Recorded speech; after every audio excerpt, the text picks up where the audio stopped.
A biker is biking, and in their bike, only the front tire is the only tire that has a brake. And whenever that tire actually uses that brake, because the torque on the center of the mass, which is located up here, the back tire will actually not be touching the ground. So, and as we can also see, the the center of the mass is 0.4 meters away from the front tire. The force is something we do not have yet, but we will actually be calculating in a later problem. So let's just keep that in mind that we don't know it. The 0.9 meters will represent the height, and the mass is 70 kilograms of the whole thing. Here's a free body diagram of what's happening. As you can see, this is the center of the mass. This is mass times gravity. And then there's 0.4 meters away from the front tire. And then on the front tire, there's normal force and the force being applied. And the height of it is 0.9 meters. So let's go into the questions now. There will be 4 questions that we will have to answer for this problem. So for question 1, what must the force upward on the front tire be? So in order to do this, it's just simply N equals M times G. So we know that mass is 70 kilograms. So it'll be 70 kilograms times 9.8 meters per second squared. And that is gravity. So that'll be 686 newtons. And so that's what the force must be when on the front tire. And then what value of F will the torque be 0? And this is the problem I was talking about before. This is what we're solving for F.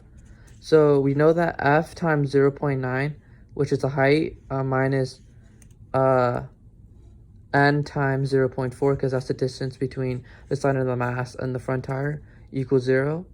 So then this is plug in the values that we already know. I'm going to simplify and plug in the values and simplify this. So this will be 0.9 F minus 686 times 0.5 equals 0. And that'll get us F equals, and then after we solve for F, we'll get F equals 274.4 over 0.9. And that'll equal F equals 304.9 newtons. So as we can see, if we didn't change anything, we would have got F equals N times the distance from the center of the mass and the front tire over the height. So let's go on to problem 3 now.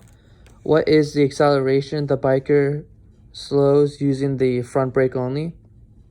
So in order to this, it'll just be A equals F over M. So we solved F using from the original from the problem before. So we know that it will equal to 304.9 newtons.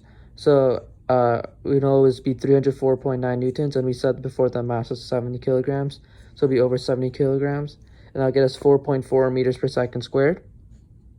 And then the last question will be, how would you position yourself so that you could slow down faster using only the front brake? So as we know that the front brake, from the center of the mass and the front tire is 0.4 meters, right? And then as we can see here, that the what we said here before, F equals N times distance from the center of the mass and the front tire over the height. So obviously, as you increase the distance, the value of the distance between the center of the mass and the front tire will actually increase, making the F actually increase as it becomes larger, right? Because it's being multiplied. So since we know that, where I would position myself is I would actually position myself as far left as I possibly could to increase that distance, therefore have a greater F value.